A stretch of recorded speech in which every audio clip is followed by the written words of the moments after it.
Hey, what's up, ladies and gentlemen? Welcome to Comic Book Radio.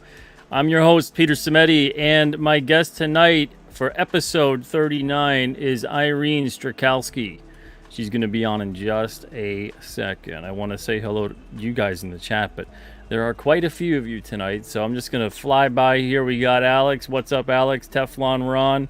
40% Zed. We got Grey Wolf here too. A Grey Wolf Aura is in the chat as well. And I do apologize if I miss anybody. I'm flying by here. We got Dan in the chat. We also have Citizen Ronan. Doug is here. Norin Rad, what's up? Maromi Jetto Jaga. We also have Fritzy Schnitzel. John Carter. That's good for you, John. Lone Star Viper.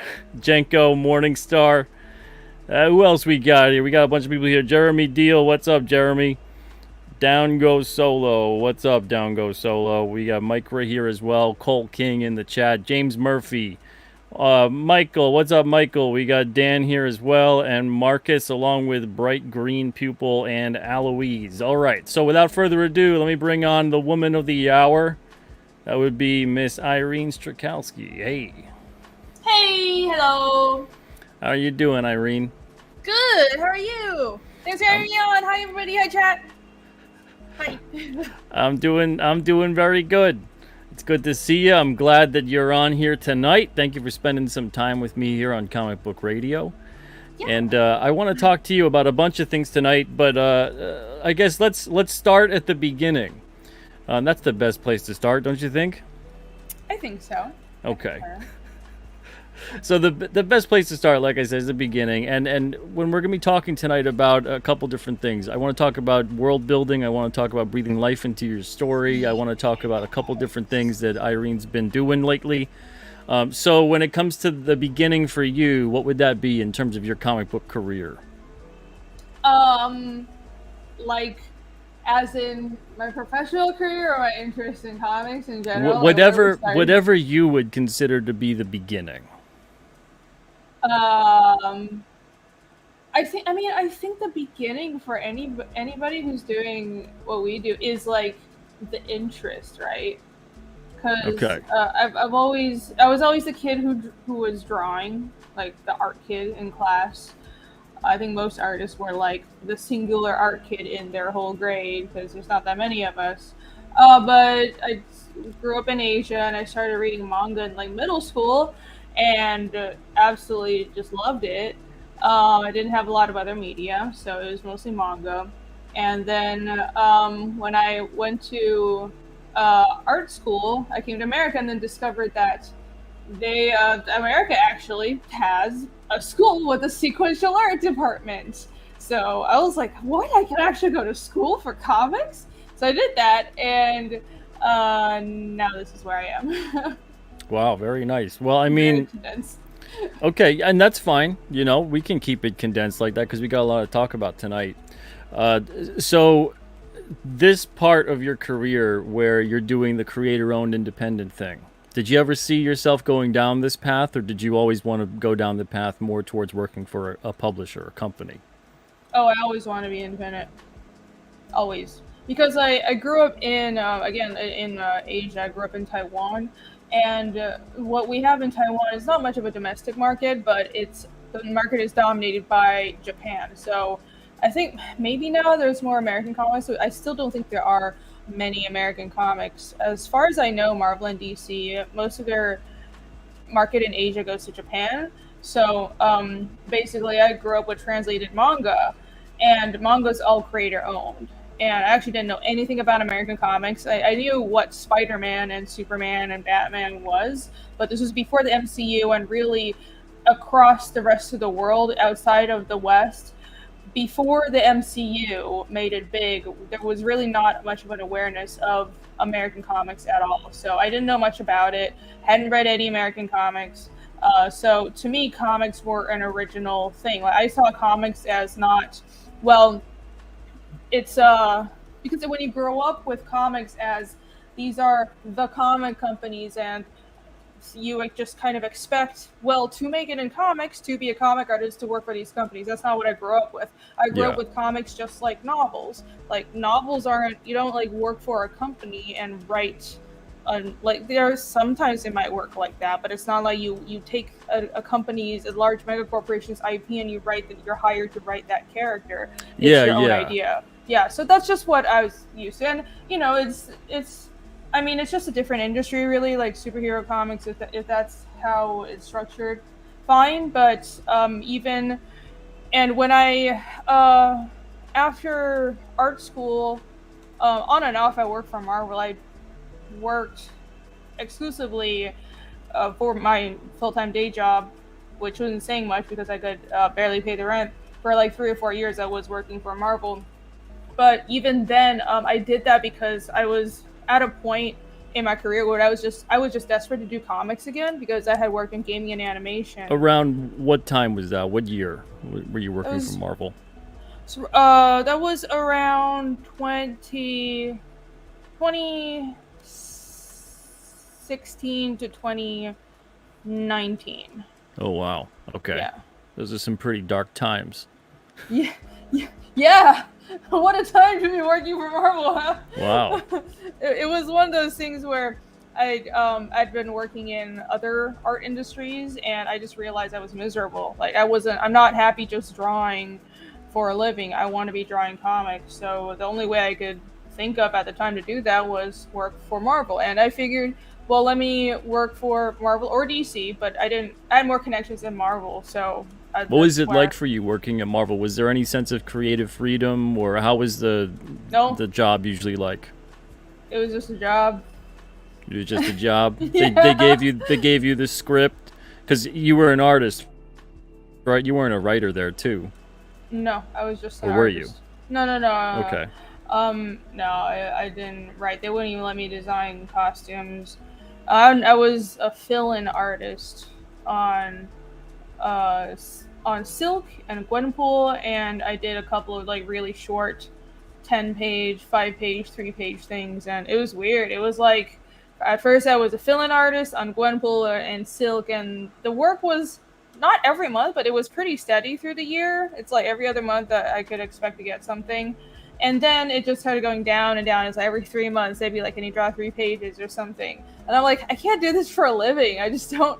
And Hmm. like I was doing commissions, but I just needed to do something else, and I just realized this is not as rewarding as I expected because even though it wasn't my dream to work for the big two, it was. I expected it to be more rewarding than that. I expected to at least be Yeah. around people who shared my love for comics, and I really didn't feel like that, which was very, very strange because I think just because I'm working on someone else's product doesn't mean I should be miserable. It's one of those things where, like, I love drawing comics, so it was a really, first, it was a politically turbulent time, right? So probably that had something to do with it. And like, I didn't really understand it because I was a little removed from it. I was all the way in Taiwan. I happened to just Was move to that your first? Taiwan. Was that your first professional gig in comics? Was working for Marvel as a fill-in artist, or My did you work for first any other publishers before that? my first professional gig was when I was actually still senior in college. I did a 10-page short for Deadpool Family, so Deadpool Family Okay. #1, and it was like Oh, so three it was 10-page. Marvel still. It was still Marvel, yeah. I never worked for DC. It was always Marvel. Actually, it was 11 pages, but there's a Deadpool Family, like one of those 10 and 11-page shorts they test artists out on. So that was my first gig for Marvel, and on and off, I've done a little bit of. I had a weird job doing corrections for an indie publisher. I don't even remember the name now. I remember the guy who I worked for, but I don't remember what publisher it was. Anyways, I did like a couple of covers for random image books, just through people I knew. But other than that, I've been publishing my own comics for a really long time. Actually, I've been That's great. printing like my own mini comics and comic strips since I was like 19. And I actually ran a web comic called Shaman Child for a while. I did a silent comic called Beads around like 2015, which was part of the work I showed to Marvel because I wanted to show that I could tell a story without dialogue, like visual storytelling, and a bunch of little things here and there. So honestly, most of my comic work before Marvel and Fiendish was all for myself. That's all. I always wanted to be independent. That's great. So you're returning to your roots in a big way then. That's fantastic. Yeah. Yeah. Absolutely. So let's the Marvel stuff aside. In terms of you getting going with your own project and things like that, what made you settle on the story that you're currently telling, which is Fiendish? Well, I have a probably quite obvious love for fantasy. I've always admired writers like Tolkien, and as much as I have gripes for George R. R. Martin, I am a fan of the Song of Ice and Fire series. And my favorite manga of all time is Berserk. It's a dark fantasy manga that's very, very gritty, and also very deep and very. It's a great reflection on humanity.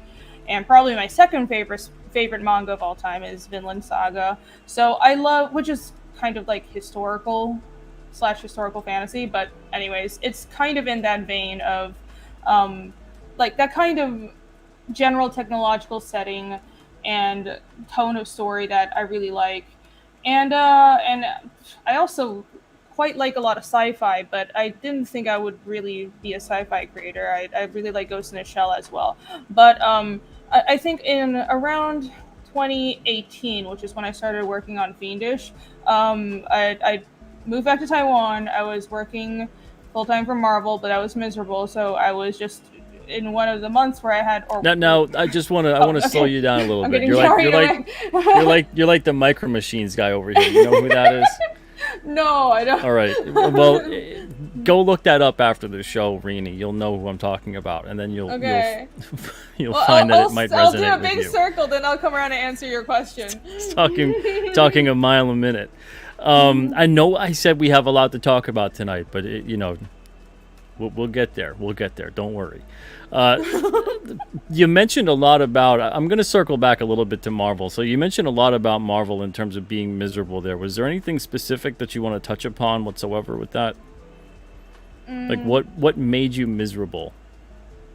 Well, I wouldn't say it's entirely their fault. I think the Yeah. pay was like shockingly bad, but I don't like blame them or anything. It's like it's not their job to make my career. It's not their job to take care of me. It was more one of those things where I just realized the environment was kind of not about comics. It wasn't what I wanted it to be, and it wasn't even that. I know at the time the comic industry was weirdly political, but it wasn't just that. It was one of those things where I didn't feel like I could grow. I wasn't getting good critique. So you didn't think you were going to get more work or promoted towards another title, that kind of a thing?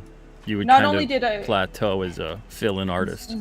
Yeah. Not only did I think that is what would happen, that is actually what would happen, because I went from having pretty regular fill-in work to getting less and less work and being put on books that were fit my style less and less, because I started out on books that already didn't really fit my style, but I figured, well, I'd work my way up to something that fit my style. Like, they're just putting me on whatever they need, and I was fine with that. I got to, earn my dues, or I have to pay my dues.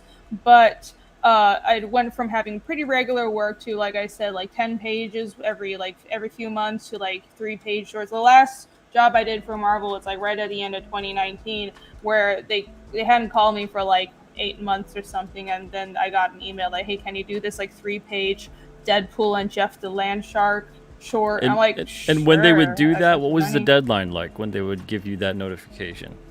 Oh, it was a rush job, and the pay was crap. yeah, so it's one of those things where it's like, I mean, and they weren't telling me I did anything wrong. I wasn't pissing anybody off. Like, I never talk politics. I never argue with anybody. And I wasn't getting tons of notes back. And it wasn't like, I don't think my work was crap. I think I'm doing way better work now, but I don't think my work then was crap. Like, I hit the deadlines. I never kept anybody waiting. So it was one of those things where I had no idea why I was essentially being demoted. And what I wanted was, I mean, at least like, I should have stayed. It's like it was just going downhill, and I didn't know why. At least if they kept me on as a fill-in artist, then I could actually work my way up. And because I wanted to actually improve. Like I was there to learn, but I wasn't learning anything. I wasn't improving. It was one of like the editors weren't catching my mistakes. I was catching my own mistakes, which is really weird. And so, but at the end of the day, I can't blame them for that. It's not their job to care about me. But I eventually decided this whole Marvel thing wasn't for me. I had to figure something out myself. Yeah, I mean that's kind of the position that you're in when you work for something like that. It's very much you are a cog in the machine. Yeah. So I'm sorry to hear that your time there was miserable. I never worked for Marvel or DC or anything like that, so I can't attribute to it. I've dealt with quite a few of them though, and they're not the Yeah. happiest bunch for a lot of them. They Not the don't- ones they I don't dealt seem with. like it. Yeah. Yeah, not modern day Marvel anyway. No. But anyway, so going back to now, and I promise that's the last we're going to talk about Marvel at this point. I don't want to thank talk you. about them the rest of the interview. I can see that it gives you great stress to relive those days. So Thank we you. won't do that. Now moving forward, you've got your own thing. You've got Fiendish. Let's get back to that. So Fiendish is what's that all about? Let's hear it straight from you. Yeah, so Fiendish is my fantasy mystery comic series. The story is really inspired by, like I said, my favorite comics, stuff like Vinland Saga and Berserk, and also, of course, my favorite literature, Tolkien and George R. R. Martin. I love dark fantasy, and I love specifically expansive long form fantasy with a lot of world building. I am a strong believer in the idea that the readers will only care as much as the creator. So my goal setting out was to create something that was high investment, that would take me years and a huge chunk of my life to create, but I'm taking a gamble because I believe it's going to be worth it.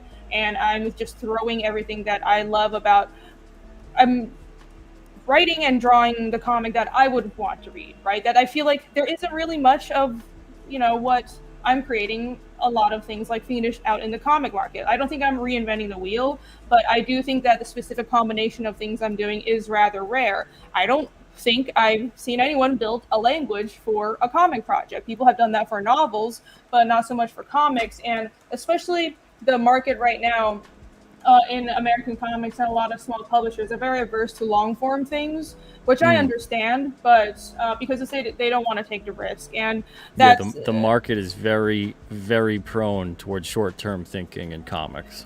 It's been that way for, unfortunately, for quite some time. It's sad though. Yeah. It's sad because I think it's hurt the storytelling medium in a really big way. You really need these longer stories, preferably episodic, so that you can have organic world building and character development in order to get those readers more acclimated to the story and get them emotionally hooked into what these characters are doing. And the comic industry is just not that way anymore. Yeah, and I thought that was really sad because what I noticed after coming to America was exactly what you said. Their comics have kind of, in its modern market, the whole industry has acclimated itself to short form storytelling, and most creators I've met have approached it as that's just how comics are created. But I disagree, and I think manga disproves that, and even European comics disproves that. I don't think the way that comics are being created right now is the only way comics can be created. And even in the past, in the past, the American industry was so much more diverse with the types of genres and publishing formats. And I feel like the industry here is kind of stagnated. So even within the bigger companies.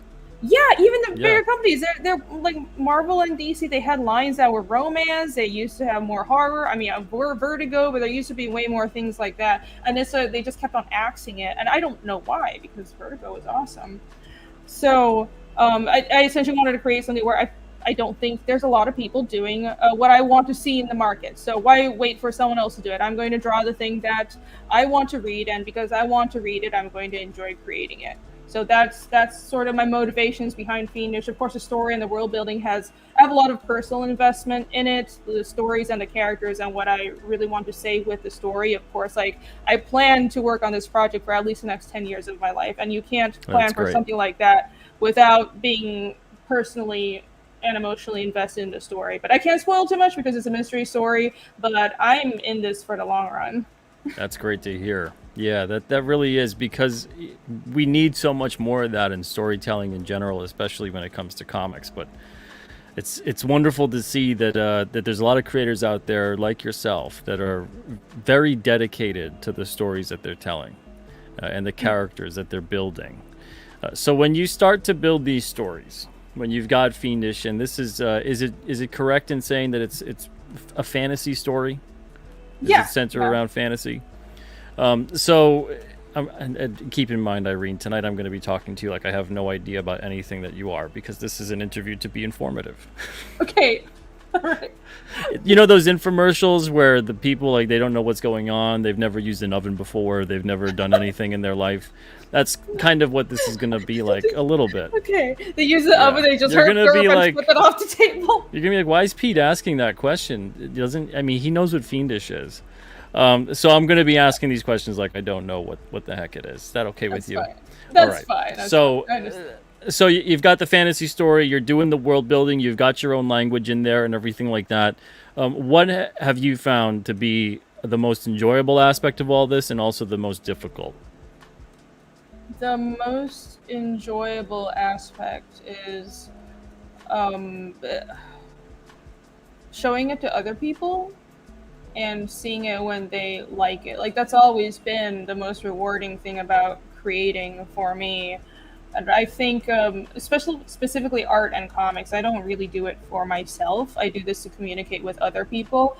I think there's certain kinds of creation that I would do just for myself. Namely, I write all the time and I don't show it to other people. I have actually been writing all my life, but I just don't show it much. But like for comics, this is for other people. It's not just for my own enjoyment. It's both. It's communication, and it's such a rewarding feeling. I honestly, when a book is done, or when I show my pages, even as I'm working on a chapter and people like it, but especially when the chapter is done, when the books come out, when people read it and hearing their feedback, like I feel like this is what I was put on this earth to do. Like, it sounds kind of dramatic, but it's true. And I think a lot of it's good to feel that way. Yeah. I think it's kind of suspect, and not to interrupt you, but I'm going to interrupt you for a second. I'm sorry. I think it's really suspect whenever there's someone who, they get into comics or any kind of creative field, and they have very quantifiable, known reasons, as if it's, you're going to go work on Wall Street, or you're going to go be a doctor, or you're going to go do whatever. Even in those fields too. But when I really get that from a storyteller, from a creative person, and it's not the first thing is to basically instinctively say, this is just a part of who I am. It just feels like I have to do this and I'm supposed to do this. If it's anything other than that being the first thing, I'm like, I don't know if I want to read this person's work.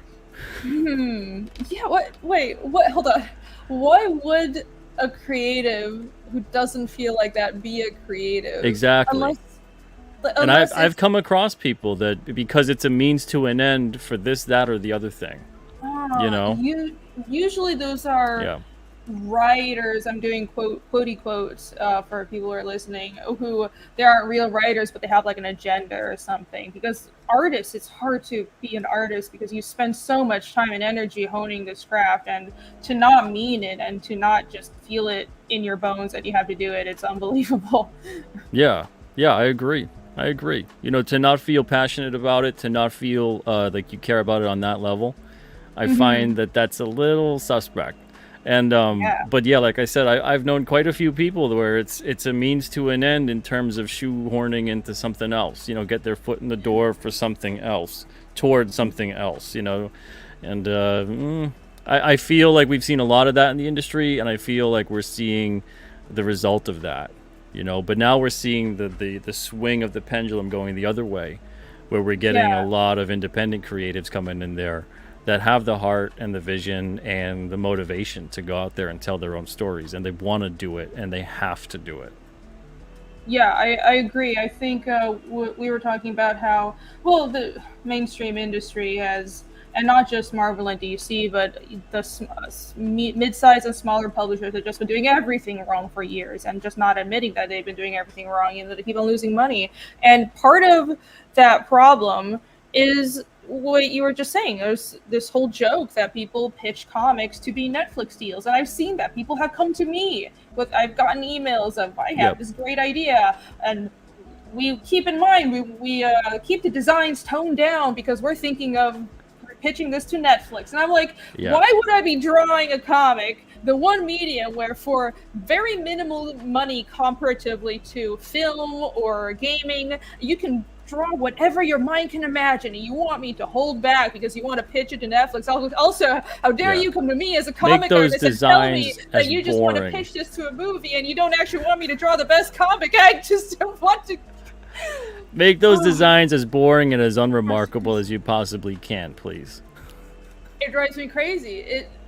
There's just such a lack of people who love comics. Scratch that. There are still people who love comics, but so many people in the industry, and part of it is the mainstream industry is just so corporatized, and corporatization creates stagnation. And I'm not talking about capitalism, I'm talking about corporatization. These are different things. And also, they just don't love comics anymore. Like, why? I want to see people who love the medium, who draw comics that are so good they can't be adapted. When I see stuff like that, one of my favorite comics I've read in America is Lock and Key. And I think Lock and Key, I know an adaptation was attempted. I don't think it was very good. I don't think it can be adapted. If you read the comic, the way the paneling is drawn, it's like things breaking the panels, the way time is warped and space is warped. It's done in a way that can only be done in comics. And Berserk is one of those famous manga that are completely unadaptable. There has never been a good full adaptation. And I think no matter how good an adaptation of that comic is, the manga will always be the best. And that's what I want to see more of. That's what I want to create. That's what I want other people to be doing. And even, like you said, I think a lot of people that are independent right now and in our sphere, I think work like what Ethan and John and Shane are doing, those works wouldn't be as good as the comic they were adapted. And that's why I admire what they're doing so much. And I want to do the same. That's awesome. I want more people to love comics. Yeah, there's something to be said when you see this work coming straight from the creator. I think that's what gave birth to a lot of iconic characters and stories so long ago. Was for the most part, you were seeing it straight from the creators. There wasn't a big ton of corporate bureaucracy to get in their way. You know, it was just pure creativity. And let's see, do the readers like it? And if they do, we'll do more of it. If they like that character, we'll bring him back. If they don't like that character, we won't bring him back. You know, it was really in tune. It felt like a symbiotic nature with the creative and the reader, which is exactly now what we have today. So it's seeing like this full circle where we're returning back to that. And I think that was really missing for a while in comics, especially once they kind of kicked the letters column to the curb and figured, you know, it's antiquated. It's obsolete. We don't need that anymore. But they really did. And so it's great to see you and many others doing that as well. So before we dive deeper into other things, we're going to take a quick break. That was the first half hour. It went by really fast. That was 30 minutes? That was 30 minutes. Wow. Yeah. That did go by. So we're going to take a quick break. I'm your host, Peter Samedi. You're watching Comic Book Radio. Tonight, my guest is IRENE STRYCHALSKI. She's talking about Fiendish and a bunch of other things in terms of comics and storytelling. We're going to get into more of that when we get right back. We're taking a quick break. Stick with us just a minute or two, and we'll be right back.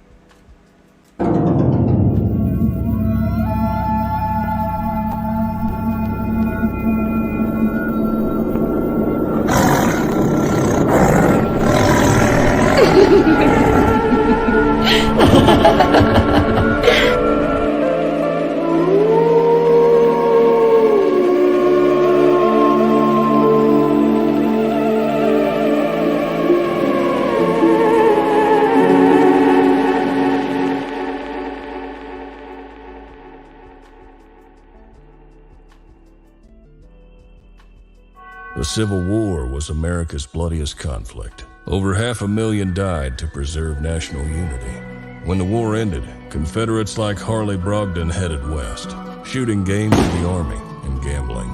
When a card game turns deadly, Harley shoots in self-defense, killing the card sharp who threw down first. Wilfred Knorr, the card sharp's wealthy father, will stop at nothing to see Harley hang. Harley flees to Cobb's Gap, an old silver mining town at the foot of the Rockies. A remarkably peaceful town, especially after dark. But the sheriff harbors a dark secret, and no one dares go into the mines anymore. Cobb's Gap is full of secrets. People speak in hushed tones of something in the mines. Something worse than their cursed sheriff. Something even the Indians fear. Tired of running, Harley falls in love with a local widow with secrets of her own. But when Knorr's posse arrives seeking vengeance, the stage is set for a showdown with unimaginable horrors from the deepest pits of hell, and every secret will be exposed. Eisner winner Mike Barron and acclaimed illustrator Pat Broderick present one of the weirdest westerns that Comic Dom has ever seen.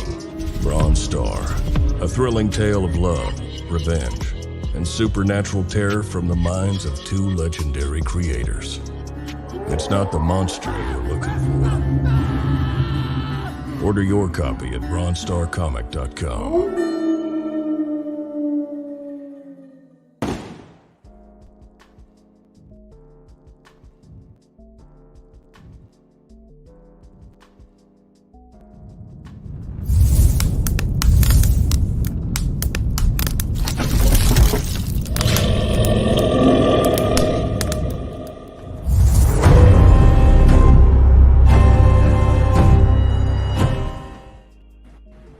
Welcome back to Comic Book Radio. My guest tonight is Irene STRYCHALSKI. Hey, Irene, you ready?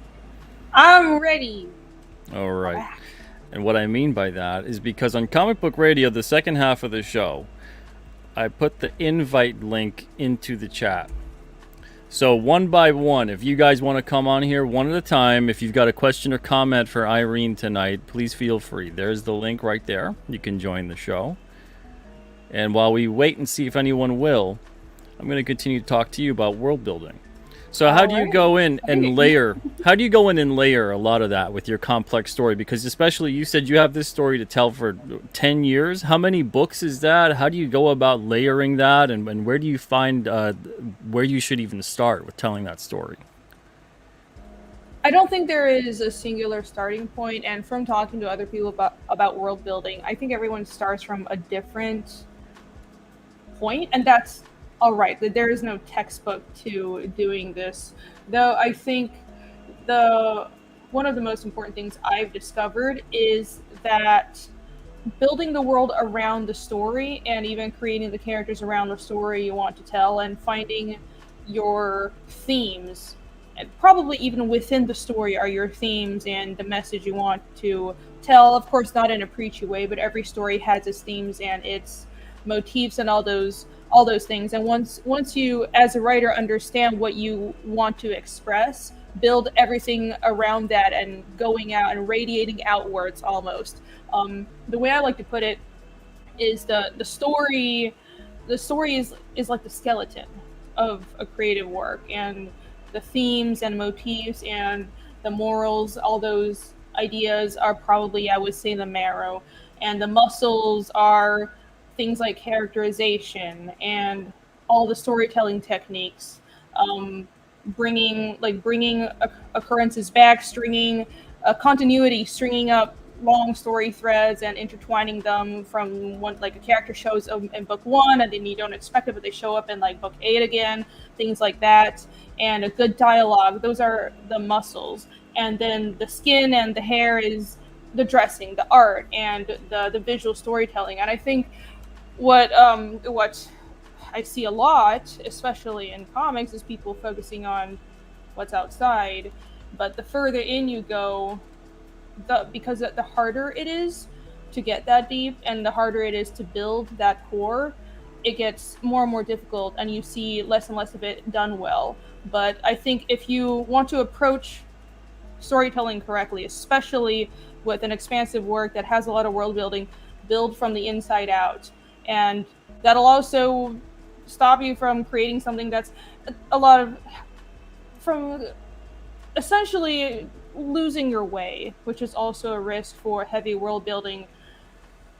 Anything. Yeah, you games, could end up comics. doing so much world building you don't actually get anywhere within the world, right? Yeah, I see that, and I felt the risk of that, and what kind of guided me forward was reminding myself, well, everything should be for the story. I can have a cool idea for a character, but if it doesn't fit in the story, ask the character, because the story comes first, the story is king. Absolutely. Yeah, we do see a strong focus nowadays on the superficial in all modern storytelling for the most part. It's that big push towards representation, but I think something that resonates further than the superficial for representation would be representing people for who they are, not necessarily what they are. I think that's what most of us are drawn to about characters. We like who they are. What are they doing? Not what they look like or, whatever else superficial is about them. Even in life, I think that's why we like people. Yeah, you could look a certain way or whatever, and that's, as far as that goes, but it's only going to take you so far. So it's the same thing with storytelling. You got to have that depth. Now, Alex VRB wants me to read this super chat, so I will do that for him. Hey, Alex, what's up? Thank you so much for that super chat. Says, let's kick things off right. Pete, who is your favorite Berserk character, and why is it Potato Casca? And then says, anyway, Fiendish is awesome. Oh, you really saved yourself at the end there, Alex. Alex knows my pet peeve for Potato Casca, and he's bothering me about it. But it's okay. All right. Who's your favorite? So long ago, and I didn't really read more than probably like one. And I don't know which one. It wasn't like number one. It was just some random book within it. I'd seen a little bit of the anime, but I'm more familiar with the character than I am with the story of the character. It looks like an awesome character. Who's your favorite character in Berserk? I don't think Berserk is really a favorite character type of story. It's really the tale as a whole, the journey of Guts as a character. I mean, Guts is a fantastic character, but it's also so much surrounding it. I have favorite story arcs. Of course, the Golden Age is like the pinnacle. I think that's what holds up. That's like the most drastic, the greatest tragedy in manga probably ever. I also really like the Lost Children arc. But possibly my favorite character, as in the most well done character. After Guts, probably Rosine from the Lost Children arc, who is she's a villain, but she's so well done, and she's actually a little child. It's a very tragic story. Yeah, I wish I could confirm with you, because it's just Guts for me. Because I gotta dive more into some manga. I just can't get used to the how to read manga, the backwards type of way. Oh yeah, I think. Do they have an Americanized version? They do, but I disapprove. Yeah, of course. Let's see. Michael Rushbrook, thank you for the super chat. Says, Rini, have you watched the Vinland Saga anime? I watched some of it. I noticed they changed the beginning around. They didn't open it the same way. They opened it when Thorfinn was little, right? Which doesn't make that big of a difference. Actually, I think it probably was better than the kind of like start out with emo teenager Thorfinn in the comics. But it's weird to say because it doesn't look bad, but I thought the pacing could be faster. I thought, who's the animation studio? I almost wish like Bones was doing it, a more action-y studio was doing it. I don't know how to put it. The anime is fine. I think the comic is better. The comic is really well drawn. It's masterful storytelling. Vinland Saga is another series I think people who are more used to Western comics would really gravitate towards. I notice Western people who grow up reading American comics, and they tend to like Masamune Shirow's work, Ghost in a Shell, Appleseed, Berserk, Vinland Saga, those more seinen serious comics that don't have like cutesy faces everywhere and emojis. I would recommend that. Oh, also Black Lagoon. Yeah, you have to stop me. I'm just going to keep talking about manga, so let's move on. Would you say that your own story leans towards manga sensibilities and storytelling? That's not something I'm aiming for. I think it naturally comes across just because I grew up with it. But Yeah. I don't really like try to force any style. I just try to improve and figure out the best version of my own art that I can create. I think I'll always have a manga influence, but I find it really interesting that nowadays people, when I say that I have a manga influence, when I first moved to America, and I was one of those students in art school where I had a manga influence, and the art teachers didn't like it because they would tell me you never get work in America and all that stuff. And What time period was that? it's like 2008, 2009. Wow, that they set that? Really? Yeah, but that was a pervasive anime and manga were attitude. huge at that point. Yeah, but in art school, and the teachers. Well, art older school they don't and- really. Art school is comprised with a bunch of people that are like, hey, if you don't do it the way I did and end up teaching art classes just like I am right now, you're a failure. Yeah. That's the majority of art school. Yeah, they didn't approve, but nowadays it's not much of a problem. And I'm actually trying to move a little more European, I think, for various reasons. I really admire European style storytelling. Yeah. Very nice. Let's see. Ronan's review says you should hold a world building master class. Thank you for that super chat. Who, me? Yeah, I'm guessing it's for you. Ronan's review. I'm guessing that's for Rini, correct? Well, that's who we're talking to tonight. Oh, I'm a terrible teacher, though. All right, so then don't do that. Just Maybe read her book. Read her book and then learn some of the secrets from that. Maybe world building. It feels weird to say that. I don't think I'm like a master of anything, but I love talking about world building. I do a show where I talk about world building with Ali every other Friday already. Oh, very nice. Yeah. Ali Sanguis? Yeah, Ali Sanguis. Yeah. She, Eric De Guapo, what was your super chat? If Google ate it, then let's give him the big old middle finger. So let me know what it is. I'll keep an eye out in the chat here. Retype it for you. Don't send a super chat again, and then I'll read it for you. If you guys have questions for Rini, please feel free. If not, if you want to join the show and talk directly, please feel free also to join the show. A question or comment for Rini tonight. Don't be shy. There's the link. You guys can join and stop on by. All that good stuff. All right. So be shy. you know, when it comes to your story, when it comes to your characters, and this is something I ask of everybody who's a writer, when it comes to these characters you've created, does it bring you any discomfort to put these characters through hell, or are you giddily doing it? Because you're putting these characters through the ringer. Any good writer is putting their characters through the ringer. You know, you're giving them conflict and strife and adversity. Giddily doing it. I think Like, I'm very. Are you tortured over it? You know, does it keep you up at night that you're like, oh man, do I really want to do that to this character, or are you like, hey, I can't wait to do that? Like you're pulling the wings off a fly, a sick little kid pulling the wings off a fly. Right. Yeah. I think writers kind of have a spectrum of how they handle that. I think in the initial stages, I'm very functional about it. I make decisions on, well, who dies and who gets tortured and slapped around a bit as it just, well, what does the story need for various reasons, character arcs, pacing, stakes.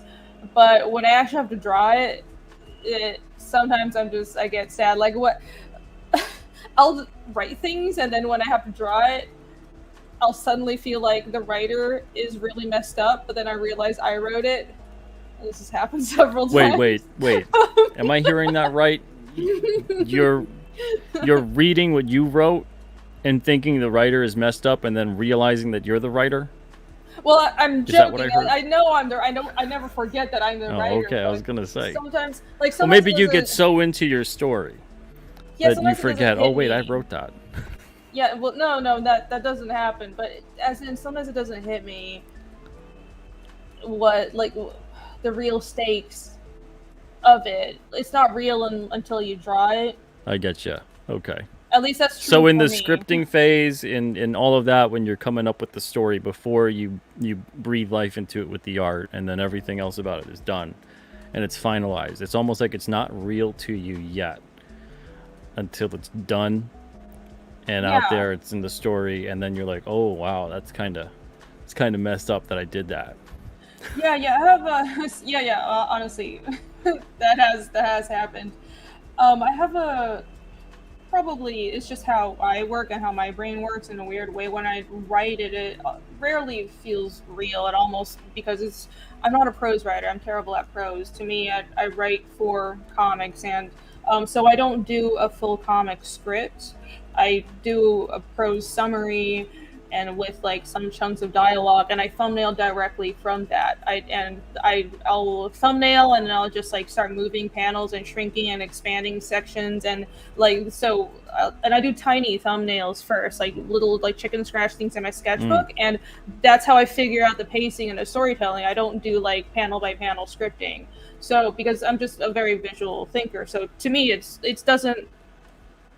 not real until I can see it. The writer and the artist. So yeah, you don't have to necessarily communicate it to the artist about what to do. You just more need a visual reference for yourself as you're pacing out your story. Yeah, and I have recently I did write something for someone else to draw. The next installment in the Fiendish series is actually Fiendish 2.5, which is a bonus story that is between chapter 2 and 3. That it's a flashback story for the most part that's exploring one of the characters' past. And I have a bunch of these 0.5 stories planned throughout the series where I will write it, but I'm planning on hiring other people to draw them. And these are bonus or side stories that aren't essential to the main plot, but will add a lot to your experience if you do read it. And I did write for that, but instead of writing a script, I did the layouts because I didn't know how else to do it. So I mean, it makes sense. You know, I'm not the person who's drawing my books, but if I was, I wouldn't really do a full-fledged script for myself. You know, I'd be doing it pretty much the same way you're doing it. It seems like it's kind of, you know, you're sort of wasting time in a way if you do that much of a detailed script for yourself. Because I think you can attest to this, there's going to be things that change within the script as you're making the art, you know, as you come along and you're like, oh, I could do this instead, or I could do, you know, that kind of scene differently. And then it seems like you wasted some of your time on that super tight script.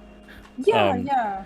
Eric the Guapo says the super chat was, will we find out why Casimir wasn't burned by the demon blood?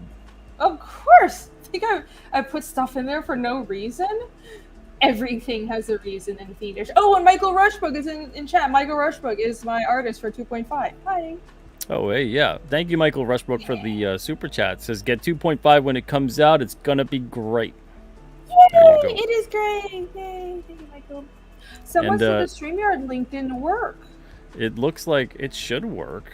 We got one person in here right now. Is about to bring him on. Everybody, it's the same link that IRENE has. And it worked for her just fine. So go in and click on that. Feel free to join the show. We got about 10 minutes or so left. And our first guest tonight with a question or comment for IRENE. Let me make sure that we do this right. We bring this in here like that. There we go. Hey, Paul. What's up, Paul? Thank you for joining us tonight. What's your question or comment for IRENE? Hey, guys. Thanks for having me on. The question is, with Andy Smith leading the charge here and having a D&D module for Core Draft, how soon can we see anything for Fiendish? Tabletop? Right. So, as I have mentioned, the trading cards that I have for the campaign, which are Oh no, did IRENE freeze? Oh wait, IRENE's sort of frozen. Can you hear me? Okay, I hear you now. Yeah, you froze for a second. Oh, okay. All right, I'm back. Is this okay? Yeah, you're good. Okay.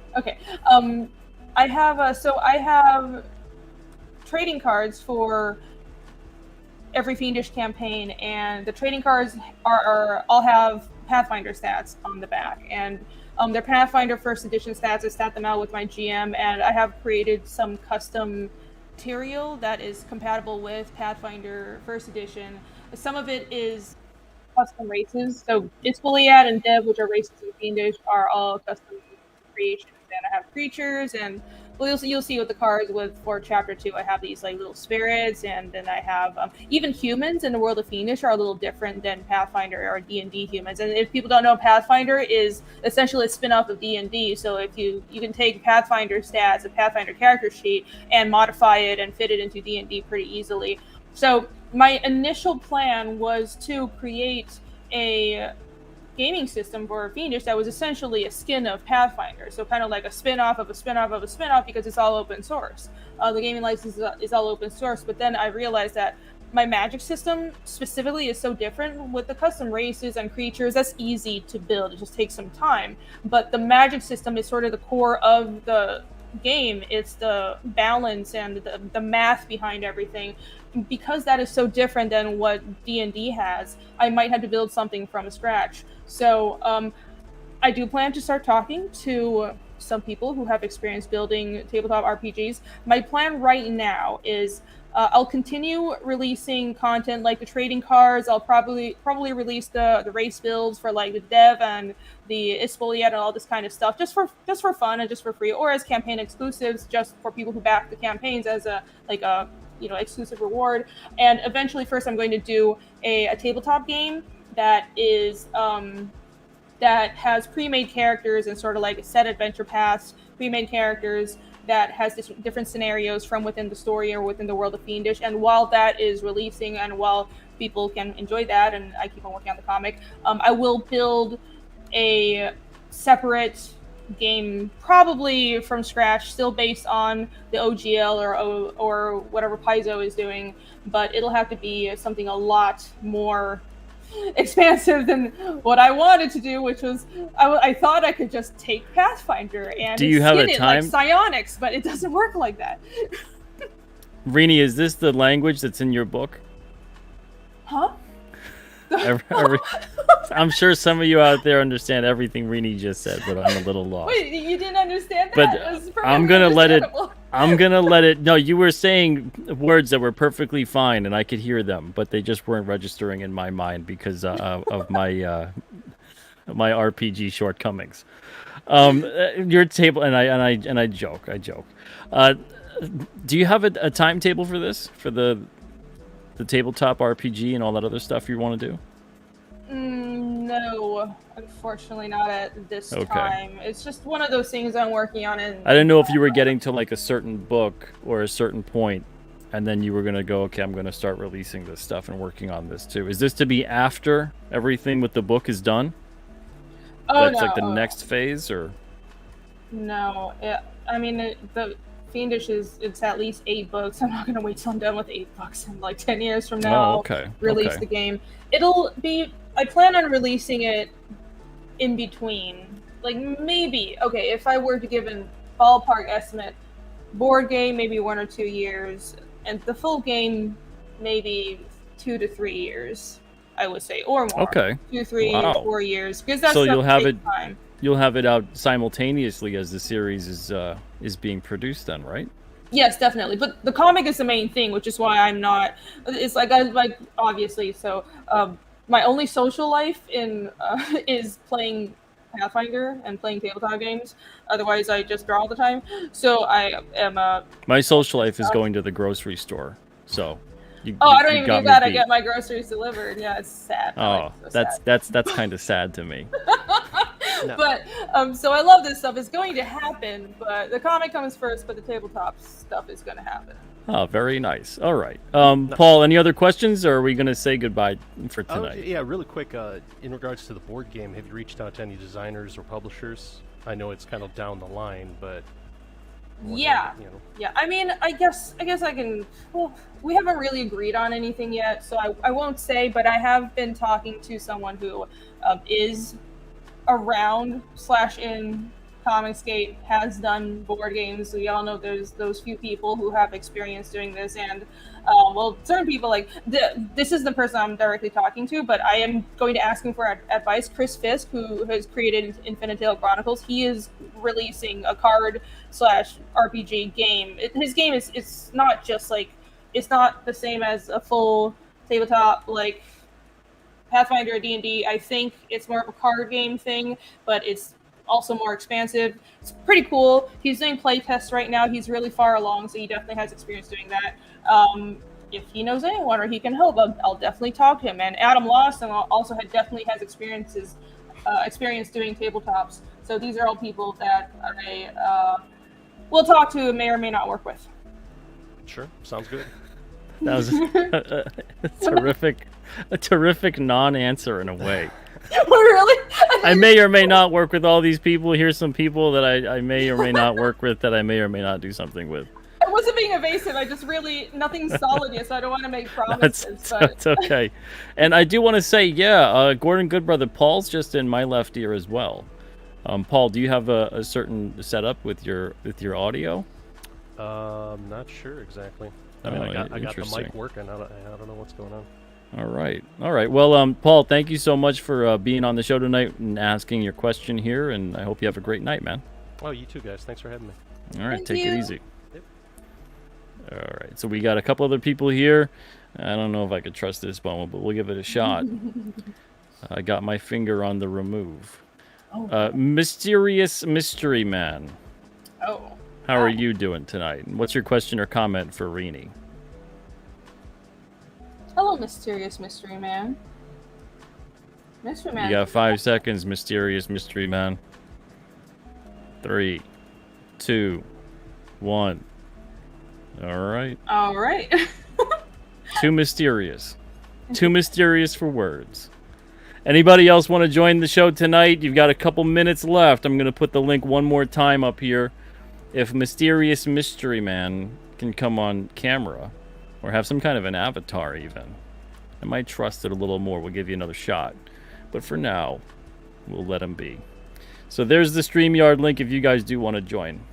So with what you're talking about with the tabletop RPGs and all that stuff, I don't want to put you on the spot and promise when these things are going to come out or anything like that. I'm more just curious as to the timetable of, because you are the writer artist of the series, and I'm guessing it's going to stay that way, correct? Yeah, for the main books. Okay. The main books. Well, now I'm going off on a side shoot.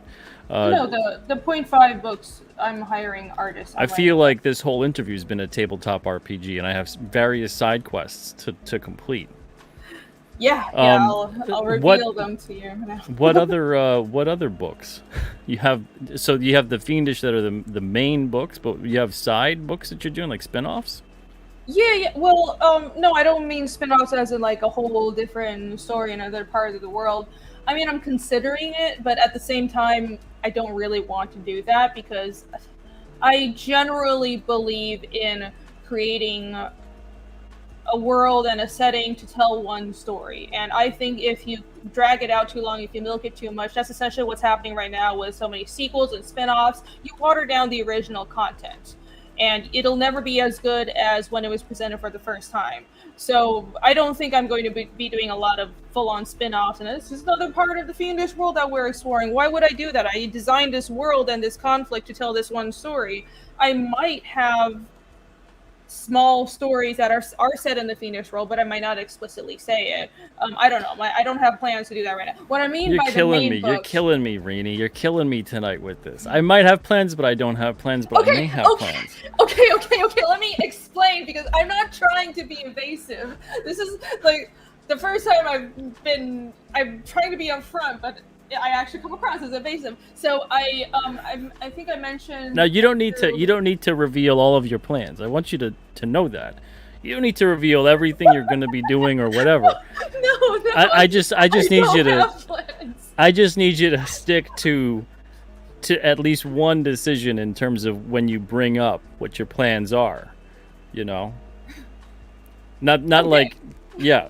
You get what I'm saying? Okay, my plans are I'm going to finish the 8 or 9 main books for Fiendish, because that's the main story. Okay. What I mean by, so I'm going to be the artist on those 8 or 9 books. That's the main story. But for the 0.5 chapters, the bonus stories, like the one that I hired Michael Rushbook for, I will hire other artists and I will be the writer for that. And with what I said about, well, maybe I'll have something else said in the Phoenix world. I was referencing, remember I mentioned a webcomic I did called Shaman Child? I never finished it, but I realized that maybe it's, so when I drew the webcomic, it was sort of set in, it had a fantastical element to it, but it was set in the modern world. And I was thinking maybe I could bring it into the world of Phoenix, but I'm a much better writer and artist now, so I would be able to do a much better job. But I wouldn't tie it to the main story in any way, because again, I think that would water down the elements of both stories. I might set it in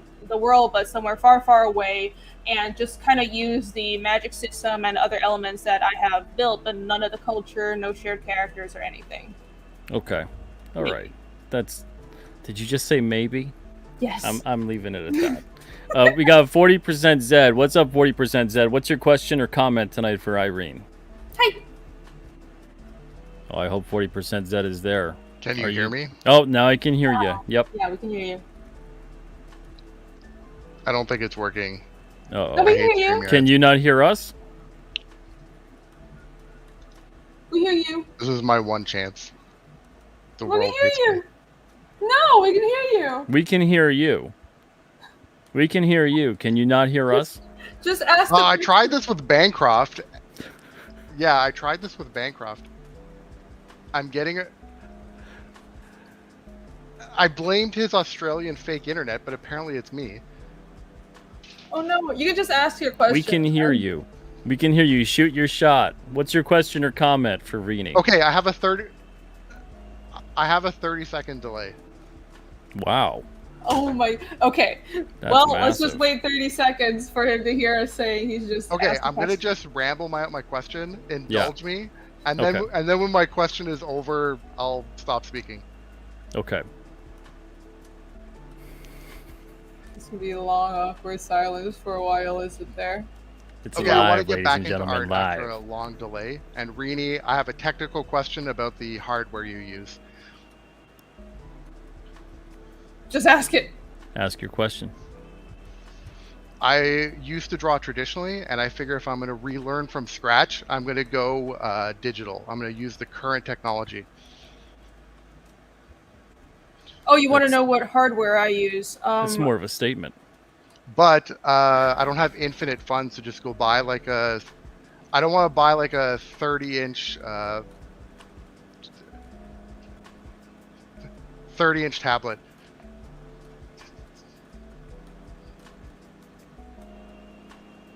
Okay, I'm just gonna answer So it with the what would what you hardware I recommend use. as something What would that I has recommend? key features but isn't like professional cost level? That's my question. Right. Okay. Well, I've heard apparently a lot of people use Huion or something. I don't use them. I'm usually not for brand loyalty, but I do really like Wacom. Wacom has served me very well. I've had Wacom tablets that were dropped on the ground and they still worked for months afterwards. And every Wacom I've had has lasted me forever. So I would recommend getting a good computer with good RAM and good processor. And if you don't have a lot of money, start with an Intuos. You won't be able to draw on the screen, but you could at least, it's still a drawing tablet, and the Wacom sensitivity is very, very good. And like, I'm also very much more picky with pen sensitivity than a lot of people. I've heard a lot of artists are happy with Huion, but I'm not, like, especially with inking and the kind of touch that I'm looking for. I absolutely recommend Wacom. So I'd say get an Intuos, and probably a step up is Cintiq has a 16-inch and a 22-inch monitor that are the giant, heavy Cintiq. What did they call it? I don't remember. Oh my gosh, I should be better at this. Like a 24-inch, the big, giant ones with the ergo stands. You don't need to get that. I actually have one that isn't the fancy ones. I have one that is just good enough. Even though I have tried their new 4K ones and they're so beautiful, but I don't have that kind of money to spend. Look for the 20. There's one model that I think is just a Cintiq 21 or 22 UX, and there's also a 16-inch version. So look for the one on Amazon. There's two versions. One is 16 inches, one is 22 inches, and there are no buttons on the side. Look for the ones where it looks like it's just a screen. It's touch screen. There are no buttons on the side, and it's a lot cheaper than the high-end ones, and it will serve you just fine because that's what I have. There you go. Yeah, see, this is what I have. And no buttons, it's just a screen, and there's my mess of wires behind my Are there tablets? Are there really tablets as big as 30 inches to draw on? Or is that just an exaggeration, 40% Z? I think that's an exaggeration. They are like 24, probably 20, 24, I'm going to say that's like a countertop. You're drawing on like a countertop at that point. The 24 inches are, well, if you include the entire surface area, because when they say 24 inches, that's just a screen. Like, so the whole thing is, is probably 30 inches. It's ridiculous. Good grief. Yeah. All right. Thank you, 40% Z. Hope you have a great night. And if you hear this several years from now, I hope you understand what tablet to get. I hope that answered your question. All right. I hope Take it helped. easy. Thank you. And now we've got, before we end the show, we got 2 other people here. Well, we'll end the show when no one starts coming in. So as long as you guys keep coming in, we're going to keep having the show on. Mysterious Mystery Man. Hello, Mysterious Mystery Man. Are you back? Hey, what's up, Pete? Hey. Irene, hello. First of all, I'd like to apologize because my connection is kind of shit. I don't know if you guys can hear me. Yeah, we can hear you. We can hear you. Okay, so my question is, Irene, you're friends with Jake, and we all know that he does like these animations. Mm-hmm. Like, have you considered doing like a little project with him, using your characters? Perhaps. I have kind of thought about animation, of course, but it's because I think every comic creator, in their head, their comics are already in anime, basically, or an animated movie or something like that. But I haven't thought of. I'm actually already working with him. He colored something for me, and I plan on hiring him more in the future because he did a really great job. I have a Demon Girl sketchbook, art book that we're debuting at Tampa Bay Comic Con, and he colored the covers and some interior goodies for it. But as for the animation, not currently, and I'm sure if like the style of animation that I would want, I'm sure he'd be able to help. We have quite a few animators around CG, don't we? And it would be cool to kind of gather everybody together and start put together like a mini animation studio sorts. I would love to do. I work in animation as well. I definitely have thought of it. I just don't know if I'm there yet, right? If I'd be able to pay, because I'm not going to do it if I can't pay everybody. I never ask. I don't underpay, and I don't ask for free work. That's more of the issue. But I would love to do it. Yeah. Yeah. Okay. Cool. All right. Thank you, Mysterious Mystery Man. Was that it for tonight? Was that your only question or comment? Yes, that's gonna be it. I was tempted to troll, but Irene is too sweet. I can't do it. Well, okay. Thank you. We appreciate it. Thank you very much, Triple M. Thank you. Bye. Take it easy. Have a great night. Bye. Good night. All right, we got somebody else here waiting in the green room. That would be Alex. What's up, Alex? Hey. Alex, what's What's up? your question or comment for Rini? Is my mic coming through okay? Is it too loud? No, it sounds good. You're a little quiet, but you sound good. Okay. So I know that the Ispolad are direct descendants of the Ispolan, and they're supposed to be like superior magic talents. Yeah. But you've also mentioned that the way human magic works at a high level is similar to like Avatar, where if you can master multiple elements, you'd be on that level. Could a very high tier human, like a legendary human magical talent, match or exceed a high level Ispolad? It depends, because it's one of those things where there's overlap. It's more of generalizable. This group, like, you understand, it's like when you have when Pathfinder races have +2 in Dex of elves and stuff, that doesn't necessarily mean every elf is going to be more Dexy than every human. Right. But I guess we're talking about the highest levels, right? Correct. At the highest levels, probably, if you're talking about the highest level Ispoliad or highest level Ispoliad humans, it would always kind of be a gradient, because it's just a natural sort of ability. Because there's, I guess, I've already mentioned this before, but as far as how many elements, for example, the number of elements that a person can master is biological, is determined like as you're born. So you can't learn any domains that you don't biologically have an attenuation to, you don't have resonance with. So the only tertiary domain casters, the only people who have the tertiary domain is this complicated. Well, it's not that complicated, but you have a primary domain, you have your secondary domains, which is, so it gives you 3 domains, and then you have 2 more domains past your secondary domains. Those are your tertiary domains. So in total, you have 5 domains. Technically 6, because the mind domain is also a universal domain. But anyways, so you'll see in the back of book 2, I have the domain chart. I actually explain the magic system finally. But the only tertiary domain casters are Ispolin and Ispoliad, and humans are never tertiary domain casters. So it would, at the highest levels, the answer is no. It's a very long one. Yeah, I figured it was either that was the case, or possibly that, you know, maybe humans could at least match them in terms of like combat magic. Irene, when you're answering questions, I'm gonna have to play this guy from now on. You now have 15 seconds to comply. No. Once she gets going, don't stop her. You gotta let her finish. No, I want to explain everything. Okay. Wait, what was the question?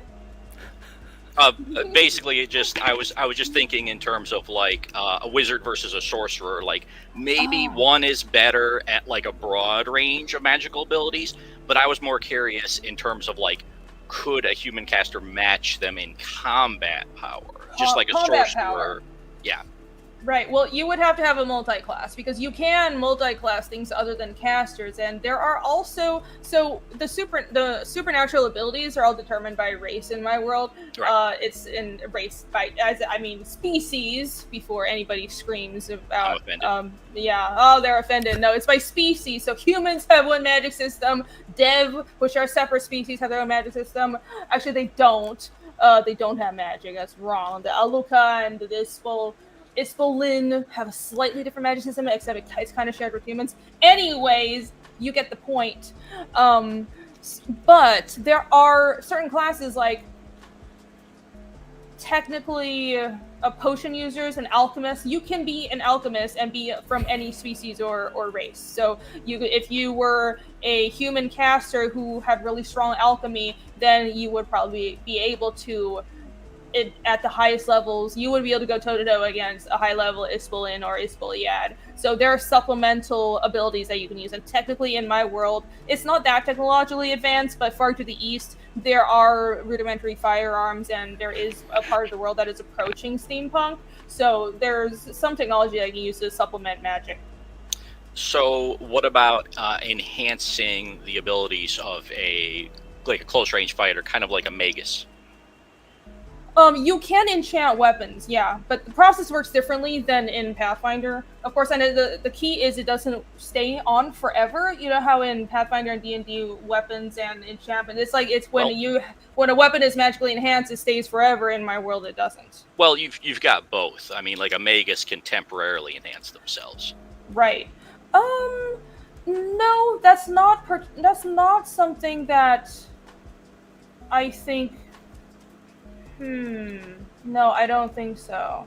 Because the way, especially humans and Ispoliad work, the magic system, again, it's like Avatar stuff, right? It's all elemental. So it's not really like, well, they enhance themselves. There is no real such thing as mage armor. Right. The closest thing I would say to mage armor is a mind rune that'll draw people's attention away from you, because it's manipulating other people's attention and consciousness. So it just doesn't work the same way. Alex and Irene, if we keep going, we're going to need another commercial break.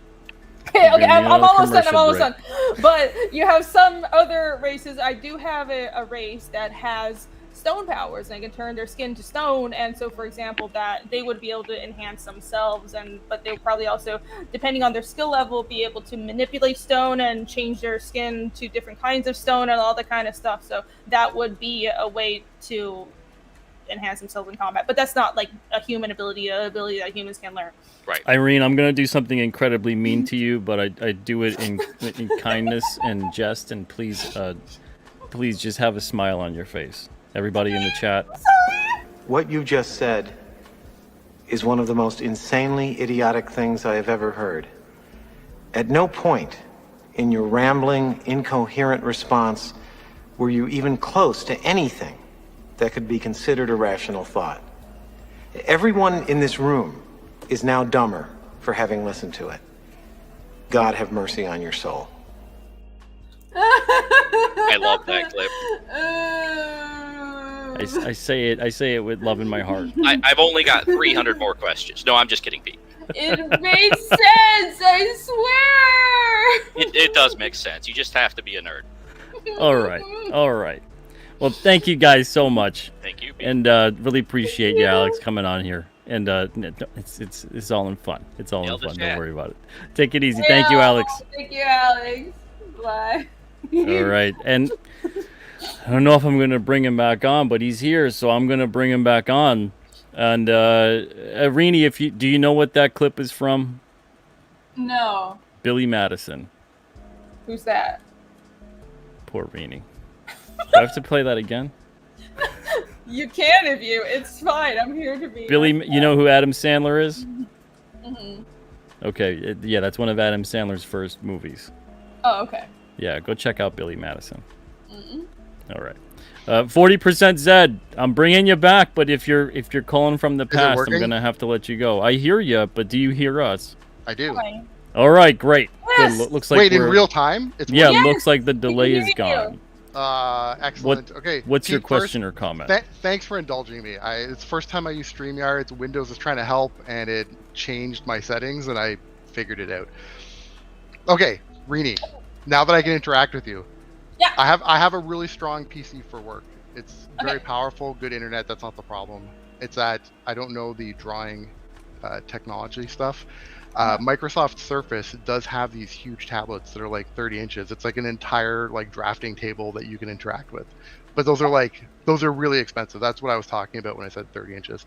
Mm-hmm. Anyway, really cheap stuff to mid-range to really expensive. I'm worried that I just don't know which things are important and which things are not. As an adult with money, I could buy what I want, but I have to work for my money. So if I buy one thing, I can't buy another thing. That's why I don't want to spend a lot of money on something that I'm not going to earn from. It's just a hobby for me. So I could buy like a really high definition small Cintiq, or I could buy like a lower, like instead of getting a 13-inch 4K, should I get a 16-inch 2K? Didn't really answer this question before? No? A little bit, I'll be honest, because I was trying to figure out my settings. I only caught part of it. Right, so basically I'm just a little bit of advice about what is the stuff that I should worry about that actually matters. What would you say this is a good place to save money, but this is not? Like, will I buy a really high quality small screen but find it too aggravating to use and regret my decision? I think it depends on the individual. I worked with a really small screen for years. I didn't really have any trouble with it, but I've always kind of drawn small, so it depends on personal preference. Like if you draw in real life and you don't like drawing small, then you would probably want to go for a bigger screen. But if you like drawing teeny tiny like me, then you wouldn't mind a 16-inch screen, which I actually had. I bought Wacom's first generation Cintiq Companion, which was their all-in-one tablet PC, which is a whole different story. It served me well. It had some problems though, but it was only 16 inches.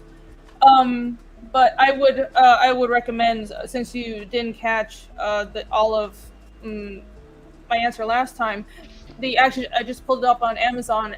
It's called a Wacom Cintiq 22 drawing tablet. So there's so many different models of Cintiqs, and unless you actually look at the serial number or the actual model number, it's really hard to tell them all apart. But there's a 22. There's a model of Cintiq that comes in two sizes. 22-inch and 16-inch, and you can get it on Amazon. And the 22-inch is about $1,300, and the 16-inch is like much less. The 16-inch, let's see, is $650, which I assume is pretty affordable for any adult who makes 40% Zed. Are you just diving into this for the first time? Digital art, yes. Art, no. I used to draw quite a bit. Like All when right. I was in high What school, would be I took art classes. But what would be the most affordable option for him that would also provide him with the best value and the best for what he's looking for? Because if he's new to this, you don't want to have him go and spend $1,300. Yeah. Well, it depends on. Do you want something that'll last you a long time? No. It's just going to be something so he could learn. Because if it's something he's going, once he's happy with it and he's doing what he's doing, then he can go for the quality stuff. But it's kind of like when you start out drawing for the first time, you just draw with some pencils and pens that you have lying around. It could be a Bic pencil, a Bic pen, whatever. You don't go out there and buy the full set of Copic markers and the greatest brushes you could find and everything else, because it's not going to do a lick's worth of difference for you. You're just learning. Yeah, Pete, I think you articulated that better than I did. So what's going to provide him with the most function, for the best price? Do you know, Rini? I guess the only thing I'd add to that is that I don't want to get something so low end that I don't save money because I immediately abandon it. That's like the middle ground, I guess. Okay, do you want to draw on the screen? Let's start from there. Oh, I want to look in the same place that I'm drawing. Okay, all right, that's a good place to start, because if you don't, then you could just get it in 2.0. It's really cheap. It's like a couple $100. Jose Garcia, I don't use Huion. I've always bought Wacom, but again, I do this very seriously. So I guess I would agree with Jose. You could get a Huion for much cheaper, $200 or $300. I don't know about the longevity of it. I've heard it's serviceable. There are professional artists who use it, but I've always preferred the sensitivity of the Wacom interface. But again, I'm doing this much more seriously. So I guess start with Huion. There you go. That sounds pretty good. $200 to $300, you said? Yeah. Rini? Yeah. Okay. I was gonna say, don't you dare die on me, Rini. I don't know. Stay with me. I thought like you were directing the question at him, not me. Yeah, My brain just broke. All right. Well, there you go, 40% Zed. And if you need to watch the replay and recap any of it, go for it. Go track it all down. And thank you for giving me a second shot. Future streams, it's finally working. Thank you very much. All right, there you go. Have a great night. Thank you both. Good night. Thank you. And the last guest of the night is going to be Exerd. What's up, Exerd? Hello. How both of you? Hey, Peter. What's your question or comment for Rini tonight? I do have a comment for both of you. Okay. For my first comment would be for Peter. I think the last time we spoke, I did manage to get in on the King Cryptid on day 2, so that was cool. And then for Irene, thank you very much. All the tabletop talk had me wondering, have you ever heard of Tailspire? And do you ever plan on like maybe playing your game digitally on a stream or something like that? Because I guess it's very similar to what D&D 1 is trying to do now, and Tailspire has been around for a while, but it's essentially 3D models and 3D models on a digital board to allow you to do whatever you want. And also the Wacom 1, that's about like $300. It draw on a screen, and that's about the cheapest option I know for the Wacom. Oh, okay. 40% said if you're still listening, then go for that. I have never used the Wacom 1, but I always will recommend Wacom over any other brand. That's my personal experience and opinion. So, okay, moving on. Tailspire, no, I don't think I have not played this. I don't think I've heard of it. As for playing a game digitally, that's actually what my group does, because we're not in the same city, so we play on Roll20 and we use like little digital minis and stuff, even though I would love to actually play in real life. But playing, do you mean would I play the modules and games that I create for Fiendish? Yes, Tailspire is. I like it, but I don't seem. Not many people know of it, and people that do know of it are kind of hesitant at the price point because it was, I guess, new for the time. So everything's fully 3D and everything's fully buildable as you want. You can do like fog effects and all this kind of stuff. It's really fancy, but the cost is about $50. So not many people are willing to drop that much on a digital tabletop game. But like if you've seen the ad for D&D 1 where they had that digital space and stuff like that, if you've seen that ad, Tailspire was already doing that, and I think it does it superior to that anyway. So yeah, I'm not interested in. Okay, that sounds nice. It's probably a good selling point, but my whole group is artists, so we're not interested. We just draw our own assets, custom make everything. Yeah, but I'll check it out. That $50 for a digital game, that's way too much. I would. That's crazy. $50 for a digital game is too much? No, like a digital board game. If you, I guess that's interesting. Steam games cost that much? Yeah, it's on Steam. So I was asking that because like, this board game is based on your comic, correct? And if that's the case, I know I remember what was that thing that they used to do? Where Matt Mercer used to do that thing on YouTube where he'd play. Yeah, Critical Role, where they would play their games on on YouTube. So I would say using a tool like that, you'd be able to both advertise your board game and your world, and do it all flashy and stuff, because not everyone is very into looking at like circle pieces. So you have like big giant character models and stuff like that come with everything, and you have these immersive worlds so people can also join in and look and be immersed. Sure. Yeah.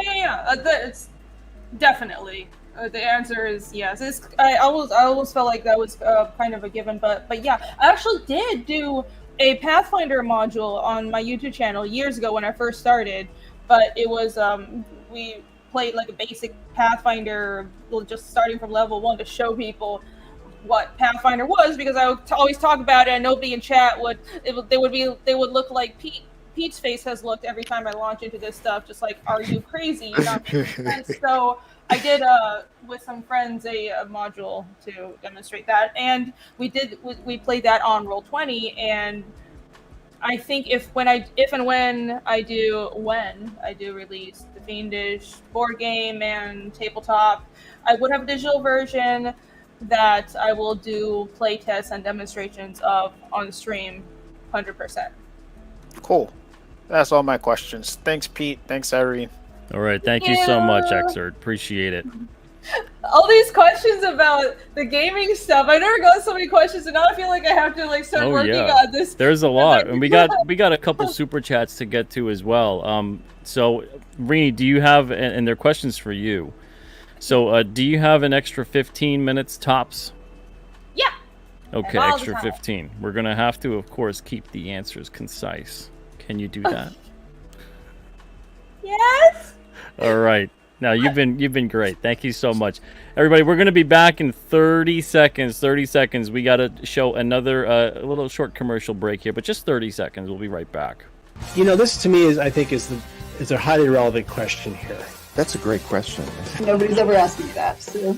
Well, that becomes a huge question. Ah, that's a good point. Wow. Yeah. You opened a lot there, a lot to unpack there. I think, Jason, you always do. You get this stuff better than anyone. Bringing you news and opinion from all over the web. Sci-Fi for Me, delivering the multiverse since 2009.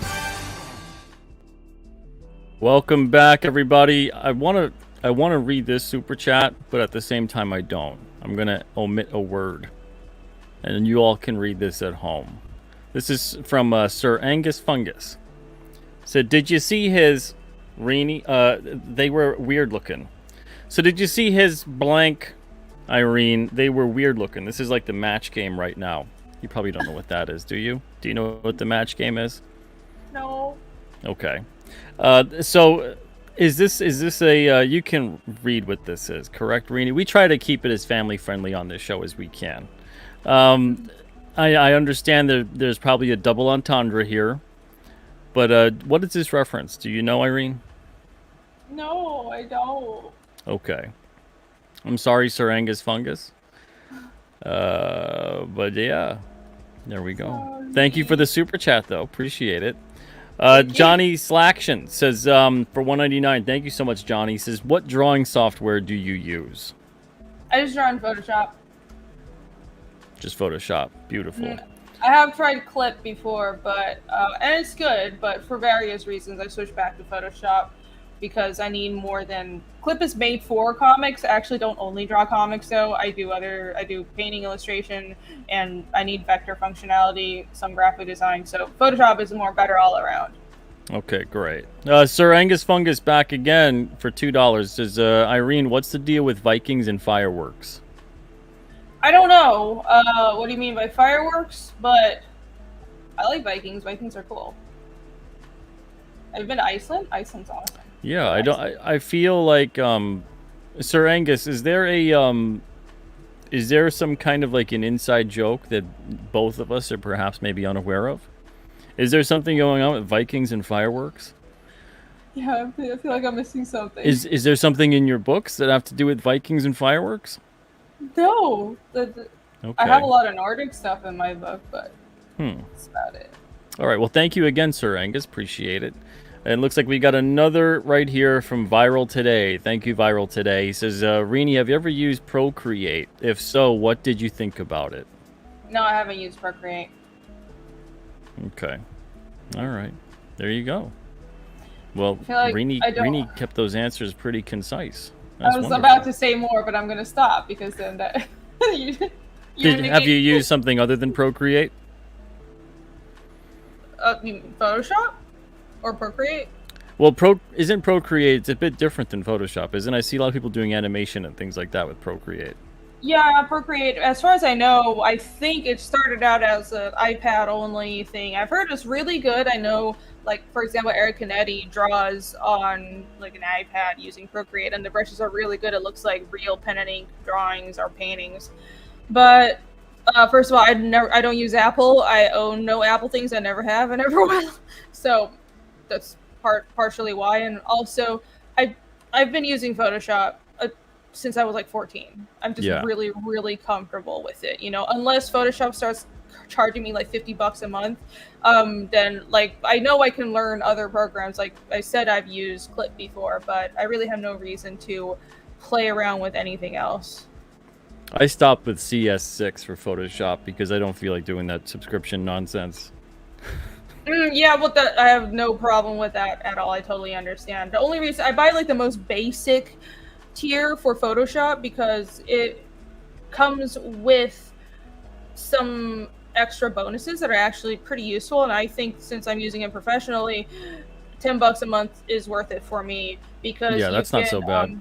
Yeah, you get a small allocation of stock material, and also you can host websites. So my RiniDraws.com website and my Fiendish website, before I went and bought the fancy Wix website, was hosted on the Photoshop portfolio. And actually, I have the HellionArts.com domain just to have it, and it's just a landing page, but that's also hosted by Adobe. So, and I have like a few extra domains I can use for free. So, that's worth $10 a month for me, at least. Absolutely.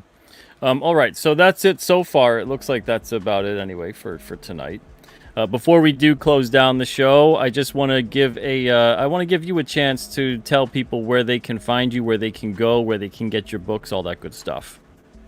Yeah, you can find me on Twitter and YouTube and Instagram and everywhere at Rini Draws. There, right there.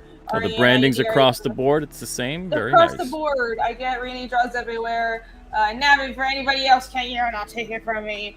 And you can also find more of my work at ReneDraws.com, like I mentioned. But my main thing is my comic Fiendish. Chapter 2 just finished funding. We should be shipping the books in about a week or two. The printer said the books will be done by the 25th, and RJ from Critical Blast is doing my fulfillment. He's gotten almost everything except for the standees and the actual book. So he has the art book, the regrowth art books. He's gotten the boxes. I have some fancy boxes for the bigger tiers, and he's gotten some of the postcards, and I think the mini prints should be there already as well. Oh, the trading cards are on their way to him because I just sent those to print. But and everything is like sent off to production. And that'll be fulfilling really soon. So thank you everybody who backed that. You guys are awesome. In the meantime, if you want more Fiendish content, check out the website at fiendishcomic.com. You can actually read a free preview and get chapter 1 from the store if you missed out on it. Very nice. And congrats on your tremendous success too with Fiendish. I remember the first time when you were on Open Mic Monday, I think you were trying to get to like $6,000 on the first campaign. Yeah. And yeah, to see you on the second one getting to 200K, that's phenomenal.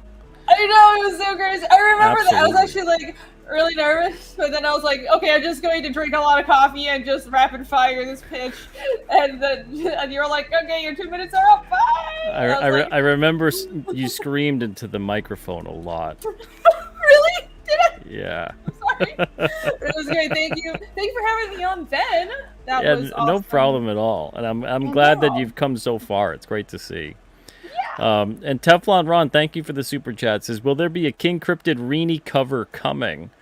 If there is, it wouldn't be for years because I've got things mapped out at this point for the next 2 years in terms of who's going to be on board for issues. So who knows what the future holds? I'm going to pull a Rene here. Maybe. I don't know. Sorta. Could be. Maybe. So there you go. I would love to do a King Cryptid cover, but no pressure. Also, I'm way booked up right now, so that can wait. That's the thing. Yeah, I mean, that's what I was trying to get at before with the tabletop thing that you wanted to do as well. I'm like, wow, that's a lot to take on between, you've got the writing and the art duties on the book, and then you're going to put together. That just sounds so immersive and so unbelievably complex to me anyway. I can't even imagine where you'd begin, and then especially to get that out there, and good Lord. So I'm not gonna be pressuring Rene to do anything anytime soon. I know how busy she is, and I know how that can be.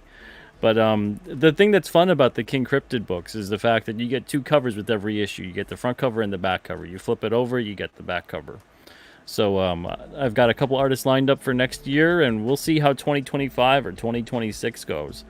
But every single year there's going to be a campaign for 4 to 5 issues. But like you said, you're busy. So well, we don't know. Everyone wants me to pressure you. I'm not going to do that on air. That puts people really in an awkward position. And we put Rene through enough tonight. So thank you for being a good sport. Yeah, it's fine. I've been through worse, Pete. This was wonderful. You were such a good host. And Alex is not on air. Yeah, don't worry about it. Don't worry about it. But that's the point, right? Isn't it? That if you're going to pressure you do it in front of the crowd. You want to see them suffer in front of everybody. Exactly. We're not going to do that to you. We're not going to do that to you tonight. All right, everybody, before we go, I do want to mention one last thing. The King Cryptid campaign is up right now. If you guys go check that out, we got a new moon special. July's new moon special is the Behemoth sticker, and that ends tonight. You get it for $3. Shipping is free worldwide, so go get it. It is on the Indiegogo, and it is on the Alterna site.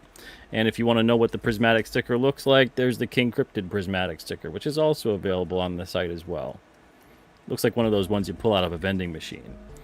So everybody, thank you so much for your support for not just King Cryptid, but for Fiendish, because you guys, man, you made it a terrific campaign. What a beast. Thank you. Yeah. Thank you, everybody. Absolutely. It's and all thanks to the backers. Oh, they're wonderful. The best. And thank you so much, everybody, for watching us tonight and for your questions, too. Good grief. Holy smokes. You guys got some serious questions for Rene tonight. And again, it's all in good fun. All in good fun tonight. And Rini, thank you so much again for being on here. Really, really appreciate it. And no, Eric de Guapo, we're not doing it on air. We're not going to pressure Rini on air. Good grief. Thank you. I guess there is somewhat of a demand. I guess. Do something with King Cryptid. Well, I would love to. The answer is I would love to. Yeah, it'd be fun. It'd be great. It's just everybody's got to... It's like everything has to align, and everyone's schedules are all over the place, you know? That's how it is with this stuff. You know how it is. Everybody, thank you so much for watching tonight. Everybody, take it easy. Tomorrow night, I've got Joshua Durstein. I'm pretty sure that's how you say his name. He's an 18-year-old comic creator making Amarok, and I'm going to be talking to him tomorrow night. And I'll be back on Friday. I'll be on the Red Valkyrie channel on Thursday. I'll be on Narwhal's channel tomorrow at 7:30 Eastern time. But I'll be back tomorrow night, like I said, 9 o'clock to talk to Joshua. And I'll be back here Friday night to talk to Literature Devil at 9 o'clock Eastern as well. So don't miss it. See you guys tomorrow night. And Rini, take it easy. Thank you so much for joining me tonight. Thank you. Good night, everybody. Bye. Take it easy, everyone.